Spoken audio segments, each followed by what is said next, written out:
ओम। आज का सत्संग बहुत ही खास है उन साधकों के लिए जिन्हें लगता है कि कौन से देव को सिद्ध करें, कौन सा देव बड़ा है, कौन सा देव जल्दी सिद्धि देती है। ये उनके लिए है और मैं आपको वो बातें बताऊंगा। अब आप विधि कह दूंगा तो कुछ इस तरह से 7 फेरे लगाओ, कुछ हवन लगाओ, इस तरह की नहीं। ये ज्ञान चर्चा होगी और आपके सारे विवेक जागृत हो जाएंगे अगर थोड़ा सा भी आपका हृदय शुद्ध हो तो। लेकिन ये पहले बता दूं, आम के लिए बिल्कुल नहीं है। आप अभी से क्विट कर जाओ, क्योंकि आप लास्ट में कमेंट लिखने वाले हैं कि आपने ऐसा विधि बताया ही नहीं, जबकि आपको सारी बातें बताऊंगा मैं, पर समझ में आपको नहीं आने वाला। चूंकि आप आम हो, आपको लगता है कि पहले बाजार जाएंगे, सब्जी लेके आएंगे, घर में पकाएंगे, खाएंगे, फिर से काम पे जाएंगे, वापिस आएंगे, सो जाएंगे, फिर उठेंगे, बाथरूम जाएंगे, फिर से काम पे जाएंगे, सो जाएंगे, खाएंगे। आपके लिए जीवन इतना सा है कि बाल बच्चे होंगे, नौकरी होगी, फिर अंत में छोकरी छाकरी होगी और फिनिश। तो ये आम आदमी के लिए नहीं है, ये उन लोगों के लिए है जिन्हें लगता है कि हम ऐसी कुछ सिद्धियां हासिल करें कि कौन सा देव बड़ा है। तो पहले तो बता दूं कि किस देव की बात करते हैं आप। अब बातें आ रही है आपके ज्ञान चर्चा पे कि किस देव की बातें करते हैं आप। ऐसे कई सृष्टियां हो गई। कुछ ने कहा कि ब्रह्मा जी बड़े हैं, कोई कहता है कि विष्णु बड़े हैं। ये सब आपके पंथी है, आपके विचारधारा के आधार पे आपने जो विचार सुन रखा वही आप बड़ा मानते हो। अभी तो कुछ लोगों को लग रहा है कि ये देश ठीक कर रहा है और कुछ देश एक गुट में हो सकते हैं अपने फायदे के लिए। कुछ लोगों को लगता है कि ये देश ठीक कह रहा है। आप समझते ही होंगे, समाचार देखते होंगे तो ये अपने अपने विचार की बातें हैं, पर वास्तव में सिर्फ विचार ही है, सत्य नहीं। कुछ लोगों को लगता है कि मांस में ताकत आती है, कुछ लोगों को लगता है कि हरी सब्जियां आती, सिर्फ विचार मात्र है, कुछ नहीं। वास्तव में ये जगत और ये देव आपकी कल्पना मात्र है। तो आप कहेंगे कि तो क्या राम कृष्ण और ये सब हुए हैं, वो नहीं हुए? आपका सवाल होगा कि ब्रह्मा विष्णु महेश कहते क्या वो नहीं हुए?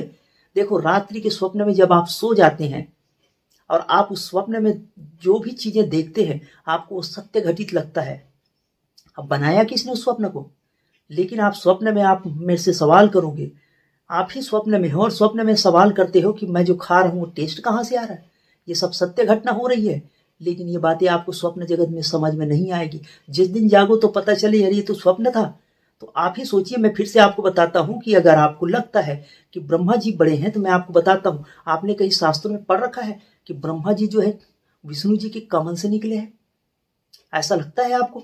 शास्त्रों में भी पढ़ा है आपने, फोटोज में भी देखे हैं, चित्रों में देखे हैं, ठीक देखे हैं, लेकिन कहीं और भी शास्त्र में आते हैं कि अंडे से निकला है। अब मैं आपको बता दूं, ऐसे करोड़ों ब्रह्मा जी हो गए, करोड़ों सृष्टियां हैं, जितने की संसार में पानी की बुलबुले ऐसे होते रहेंगे और होते भी रहेंगे और आगे भी होंगे और पहले भी हुए हैं।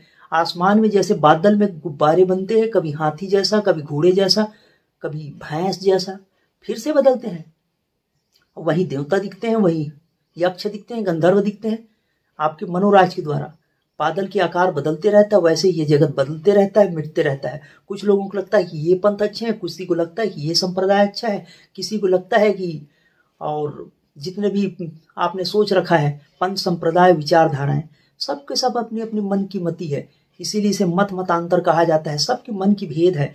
वास्तव में कौन बड़ा फिर? और ये जो मेरी बातें हैं वो आपको समझ में नहीं आने वाली, आपको तभी समझ में आएगी आप थोड़ा सा भी अगर आपने हृदय शुद्ध कर रखा होगा। आपको तो अभी बहुत सारी विचारें चलने लगेंगी कि ऐसा कैसे हो सकता है। सत्य कह रहे हैं, ऐसे कई राम जी हो गए, कई कृष्ण जी हो गए, कई बार जगत आ गए, कई बार मिट गए। शास्त्र अगर आपने पढ़े होते तो आप जान जाते, और शास्त्र पढ़ भी लो तो भी कचड़े हो जाएंगे। असल ज्ञान आपके हृदय से निकलेगा। तो हृदय को शुद्ध करने की बात थी, मन को पवित्र करने की, शांत करने की बात थी।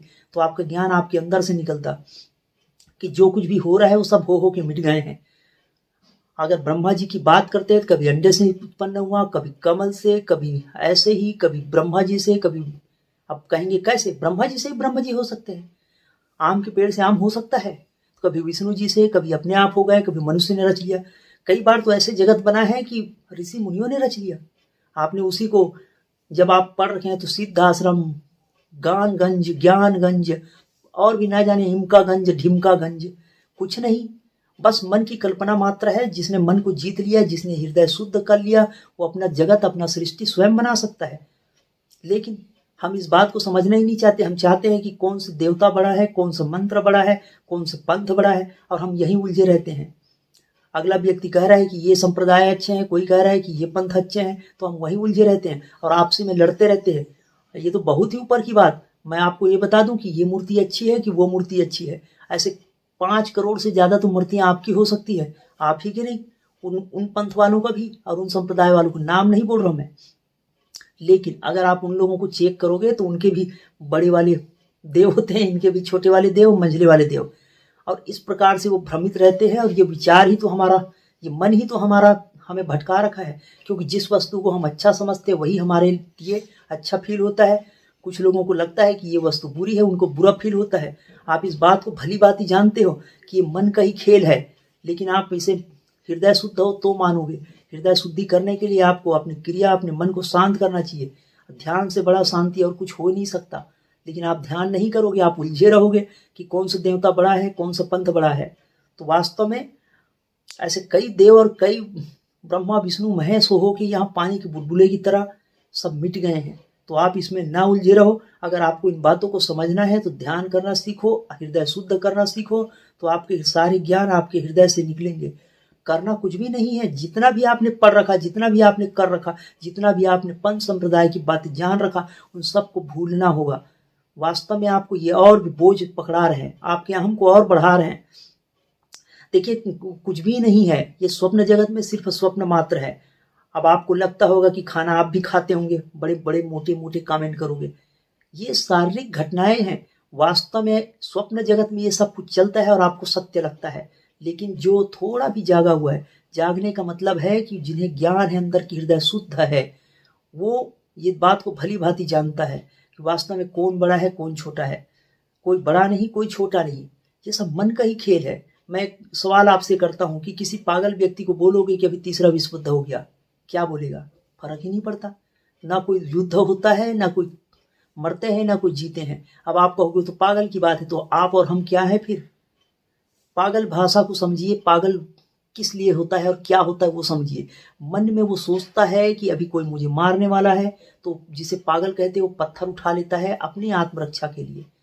उनके मन में एक विचार उठता है कि मुझे तो अब कोई खाना देने वाला है, तो हाथ ऐसे करता है। इन सारी घटनाओं को जल्दी से करना। आप अपने विचार मन में आप बिठाते जाओ कि क्या क्या घटना मैंने कहा।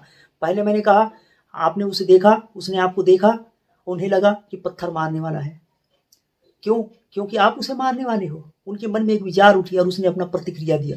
फिर उन्हें लगा कि नहीं, ये तो सच में मार ही दिया। फिर रोने लगा, फिर वो हंसने लगा कि वो तो मेरे प्यार कर रहा है। फिर बाहें फैला के आपकी तरफ आता है, लेकिन आप डर जाते हो। आप इसलिए डर जाते हो क्योंकि उसकी वेशभूषा अलग है, उनके विचार अलग है, और पत्थर उठाया था कुछ ही समय पहले।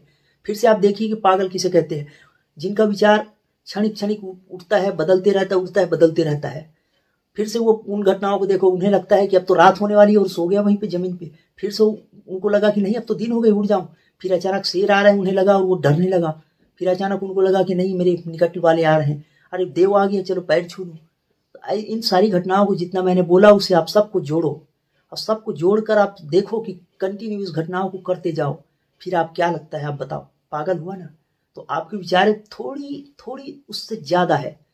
उनके विचार जल्दी जल्दी बदल रहे थे, आपके विचार हैं क्षणिक क्षणिक है, थोड़ा लंबे समय के लिए है। जैसे कि आपने अब तक सोचा था कि ये पार्टी वाले अच्छे हैं और आपने उसे चुनाव में जिता दिया, क्या किया था। लेकिन अब आपको पता चला कि नहीं, हो तो ऐसा कर रहे थे कि नहीं, उसने वादा किया था कि अभी तो हमें लोगों को, किसानों को पैसा देंगे, बड़ी बड़ी बातें कर रहे हैं। वो यूट्यूब पे देख ही रहे, उनका विज्ञापन आ रहा है। अब आप उसे जिता देंगे। अब क्या होगा कि कुछ साल बाद आपको पता चलेगा, जैसे पिछले बार पता चला था, यहाँ की सरकार जहाँ मैं बैठा हूँ उसने कहा था कि हम शराब बंद कर देंगे, और ना जाने और बहुत बड़ी बातें, बड़ी बड़ी बातें। आज तक ऐसा कुछ भी नहीं हुआ। अरे लॉकडाउन में उसने शराब बेचा, लॉकडाउन में भी उसने शराब बेचा। स्कूलें बंद हो गई लेकिन शराब की दुकानें बंद नहीं हुई। उनको पूछो तो बोलेगे शराब से तो कोरोना वो क्वारंटाइन, वो हाथ में जो लगाते हैं ना, उसमें भी अल्कोहल होता है, तो शराब से तो कोरोना गायब हो जाता है। तो अब उनकी बातें आपको क्या लगने लगी? पहले आपने जिताया था, अब आपको बुरा लगने लगी। क्षणिक उनकी पागल की विचारें क्षणिक थी और आपकी विचारें थोड़ी लंबी समय तक की टिकी थी। पर विचारें तो फिर बदलेंगी, फिर उसके बाद फिर बदलेंगी, फिर बदलेंगी। वो ज्यादा पागल है, हम कम पागल हैं। आपको लगता है कि ये वाले मंत्र करना चाहिए और आप सिद्ध हो जाओगे, और क्या करते हो, कुछ दिन बाद वीडियो देखने के बाद फिर से बदल देते हो। वो जल्दी जल्दी विचार बदल रहा था, आप लेट में बदल रहे हो। तो आपको जो लग रहा है ना अब तक कि बचपन से आप घटना याद कीजिए कि बचपन में आपको लगा था कि आप इस लड़की के साथ बातें करोगे और खुश हो जाओगे, पर बाद में आपने बदल दिया। इनसे दोस्ती करोगे और शादी हो जाएगी, फिर बाद में आपने बदल दिया। फिर हो भी सकता है कि आपने शादी कर भी लिया, लेकिन पता चला कि अरे ये तो मैंने गलती कर दिया। पहले तो पहले तो रूपवती थी, अब तो पहले गुणवती थी, अब ना जाने क्या वती हो गई, अब सूर्यमुखी हो गई। फिर से बात बदल दिया। फिर आपको लगा कि एक बच्चे होंगे ठीक हो जाएगा, नौकरी होगी ठीक हो जाएगा। फिर आपको पता चला कि ये तो बहुत ही बड़ा झमेला पैदा हो गई, बहुत सारी झंझटें मैंने मोल लिया। फिर आपको लगता है कि नहीं पहले ही ठीक था, पहले बच्चा था, अब जवान हुआ, जवान से बूढ़े हो गए। फिर से सोचते हैं कि काश वो बच्चे वाला बन जाते हम। तो आप सोचो कि आपके विचारें जो है कुछ समय समय में बदलती है, और पागल जिन्हें कहते हैं उनके विचारें जल्दी बदलती है, पर पागल तो सभी है। जिस दिन आपको बहुत तेज बदलने लगे, जैसे कि आपने त्राटक कर लिया, जैसे कि आपने बगर गुरु की क्रिया कर लिया, और आपके विचारें जल्दी जल्दी बदलेंगी, क्योंकि विचार शून्यता है कि विचार खाली हो जाएगा, हृदय शुद्ध होने लगेगा, तो जल्दी से प्रभाव करेगा। बल्ब में निर्वात होती है, बल्ब तोड़ दो तो तेज गति से हवा आती है, इसलिए ब्लास्ट होती है, वहां आवाज होता है उसमें। बल्ब को तोड़ने के बाद निर्वात में वायु तेज गति से अंदर आता है। तो ठीक वैसे आपके विचारें खाली हो जाएंगी, तो बहुत तेज गति से विचारें आएंगी। तब आपको लगेगा कि मैं तो पागल हो गया। तब आप समझ पाओगे इन बातों को जो मैं कह रहा हूँ। अभी मैं जो कह रहा हूँ, जिनकी जितनी हृदय शुद्ध होगी वही समझ पाएगा। जो त्राटक करता है, ध्यान करता है, साधना करता है, मेरी बातें उन्हें जल्दी समझ में आएगा। तो वास्तव में ये सब विचार मात्र ही तो है। अभी मैं विचार की गति आपको बता रहा था कि आपके मन ही तो है कि जिस देश को आप समझ रहे हो कि ये अच्छे हैं, कि बाद में पता चलेगा कि वही विचारों को समझने के बाद कि ये गलत है, तो विचार ही है। तो वैसे ही जिस जगत को हम समझ रहे हैं कि सच्ची है, जैसे कि कुछ लोग देवता की पूजा करते हैं, पर सच बताऊं, ये जहां मैं बैठा हूं अभी छत्तीसगढ़ से मैं बोल रहा हूँ, छत्तीसगढ़ में हमारी कुटिया है, कुटिया, तो वहां से मैं बोल रहा हूँ आपको। तो यहाँ पे मैं जानता हूँ कि एक बाबा जी हुए।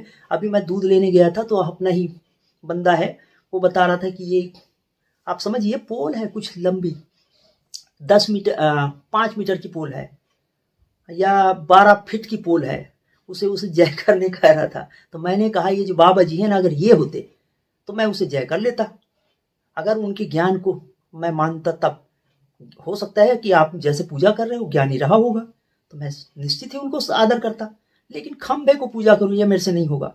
खंभा मतलब समझिए कि एक व्हाइट रंग का सीमेंट का पोल बना दिए हैं, उसमें कपड़ा डाल दिए हैं। अब मैं किसी का नाम नहीं लूंगा, आप समझ जाओगे। छत्तीसगढ़ कह दिया मतलब आप समझ जाओगे। यहाँ खंभे की भी पूजा होती है, और उनकी भी मनोकामनाएं कुछ पूर्ति होती है। अब आप कहेंगे वो खंभा देवता है। अरे देवता और ना देवता की क्या बात, जिसे आप देवता समझते हो उसे मैं सिर्फ पोल समझता हूँ। पोल मीन्स खंभा।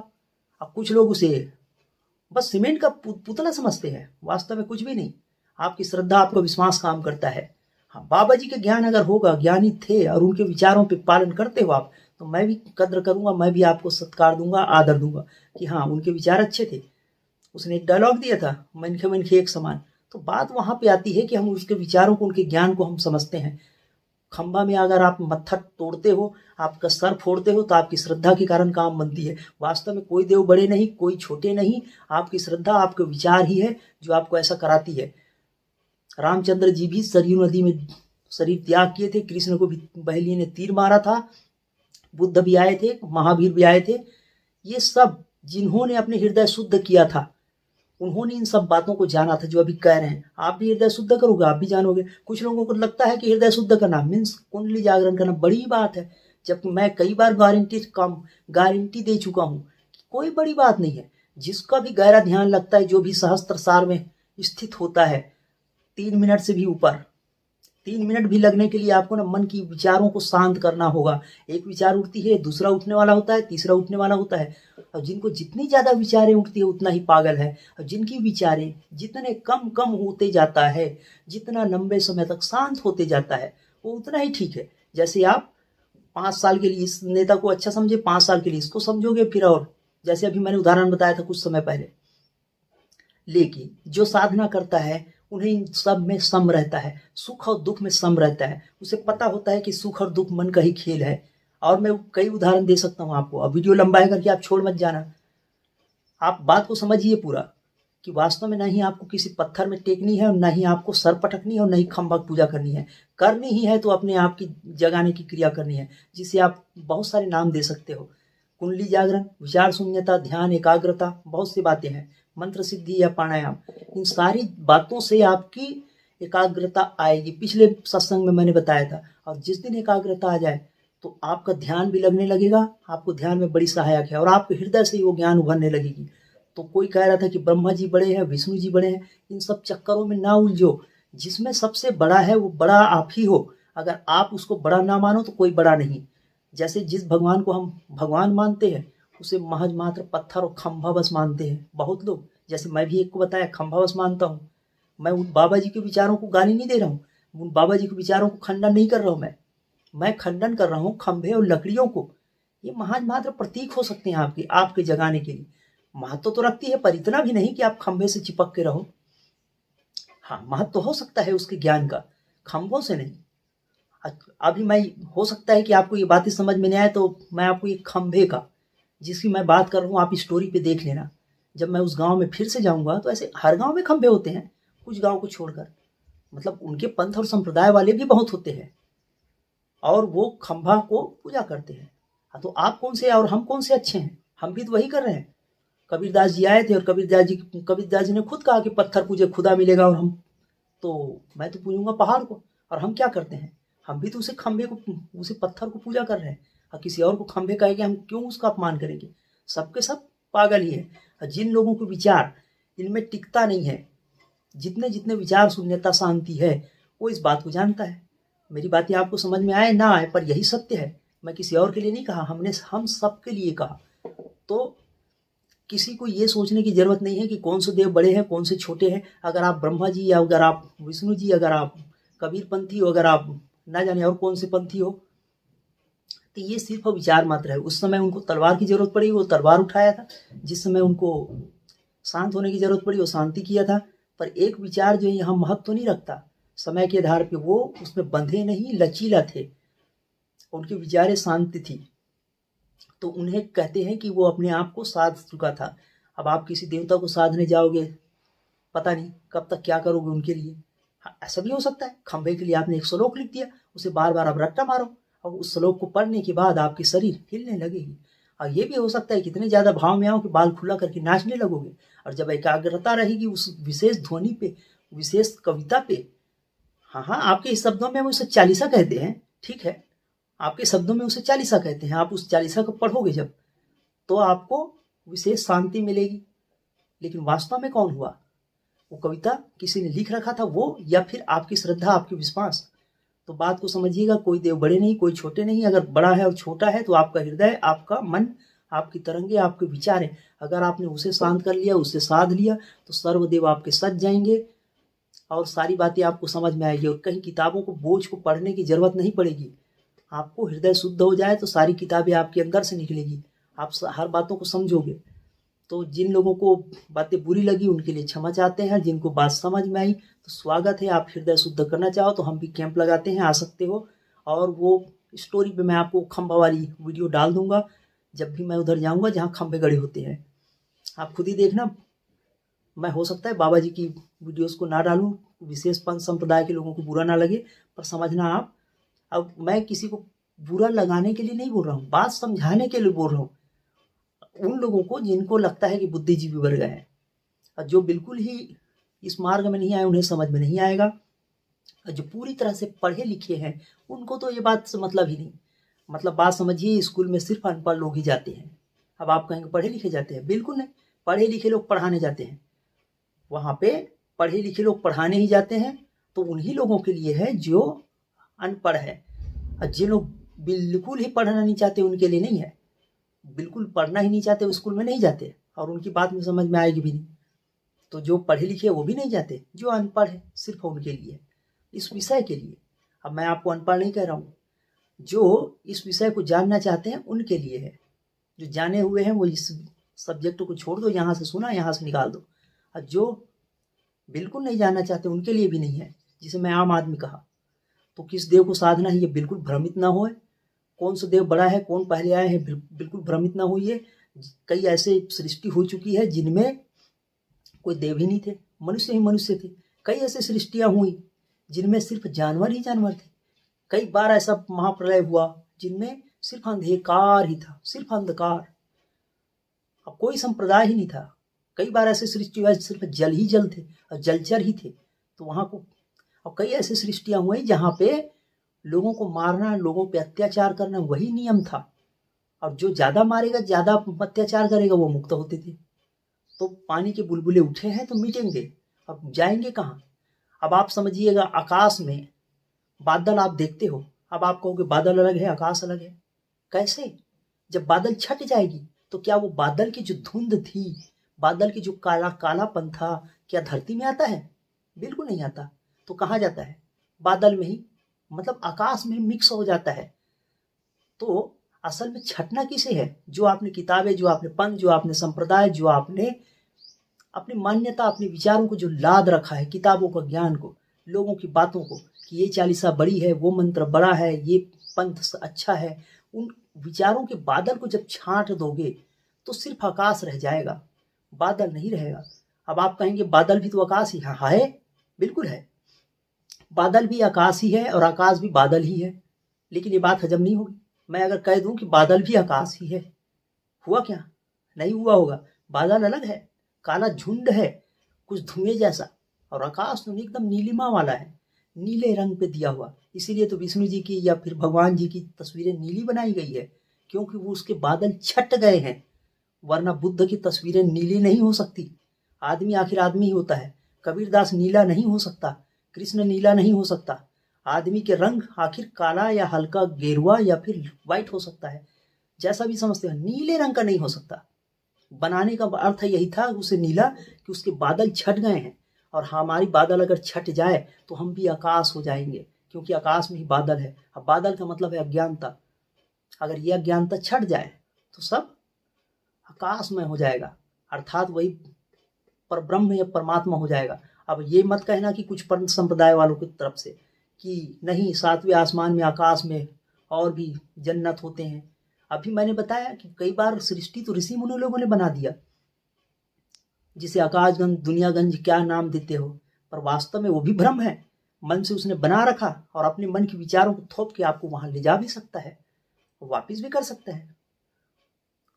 मन की ही भ्रम है, तन यहाँ पड़ा रहेगा, मन से ही सृष्टि बनी है, मन से ही आपको दर्शन करा देंगे। ये सब मनोमय जगत है। ये बातें अभी जो मैं कह रहा हूँ, ये फिर से मैं दोहरा दूं, आपको समझ में नहीं आएगी अगर आप आम हो तो। आपको लगता है ना कि मुझे तो रोटी खानी है, फिर से काम पे जानी है, ये सब झूठा झाठा है, तो फिर वैसे ही होगा। जिनको जैसा मन में विचार आता है वैसे ही बनेगा। जिस लड़की को आप अच्छा समझते हो सकता है वो पड़ोसी के लिए बहुत बुरी है, लेकिन आप ना जाने क्या तलबे चाटना कहते हैं, क्या कहते हैं, उतना तक करने लगो, पर उनके लिए बहुत बुरा है, क्योंकि उसने उससे पहले शादी करना चाहिए थी, वो नहीं हुआ था, लड़की वही का वही, पर विचारे अलग अलग। ऐसा हो सकता है। तो ये बातें आपकी अगर समझ में आना है तो आप हृदय शुद्ध कीजिए, अगर जगाना ही है तो अपने हृदय को शुद्ध कीजिए। विचारों जो उठ रही है, बार बार उठ रही है, उसके बीच में टिकना सीखें, जिसे ध्यान कहते हैं, या क्रिया करना सीखें। और आपको नहीं आता है तो आप अपने गुरु से कराएं, गुरु के पास जाएं, उनसे सीखें, और आपके जिस दिन विचारें शांत होने लगेगी, आपको ये ज्ञान स्वतः समझ में आने लगेगा। और जितनी जितनी समझ में आएगी उतना उतना ही आपका अंदर के प्रकाश होने लगेगा, आपकी ज्ञान चक्षु खुलने लगेगी। अब कुछ लोग, जैसे मैंने पिछले वीडियो बनाया कि थर्ड आई खुलते हैं, आप फोड़ा हो जाएगा क्या? वो प्रतीक है, जैसे अभी मैंने नीले रंग का प्रतीक बताया, वो प्रतीक है कि आपको यहाँ फोड़े नहीं होंगे। आपको ये सारे जो बातें सत्य है वो सत्य दिखेगी, असत्य है वो असत्य दिखेगी। आपको बातें समझ में आने लगेगी। जो दोनों खुली आंख से नहीं दिखता, वो यहाँ तीसरी आंख, बुद्धि के विवेक की आंख से आपको दिखने लगेगा। तो धन्यवाद, आप आए, सत्संग किए, सत्संग का अवसर दिए, पर इस विषय में बिल्कुल ना उलझे आप। आपको अगर उलझना ही है तो हृदय कैसे शुद्ध हो। और भी सत्संग है हमारे चैनल पे, हजारों हैं वीडियोस, उसे आप देखो और समझो। धन्यवाद। और परमात्मा से प्रार्थना करता हूँ कि आपके विवेक जागृत हो, आपका देव सिद्ध हो। देव सिद्ध होने का मतलब है आपका हृदय शुद्ध हो, ताकि आपकी अंतर शक्ति जागृत हो, कुंडली शक्ति का हो, चाहे मन की शक्ति का हो। धन्यवाद। आते रहिए, मिलते रहिए।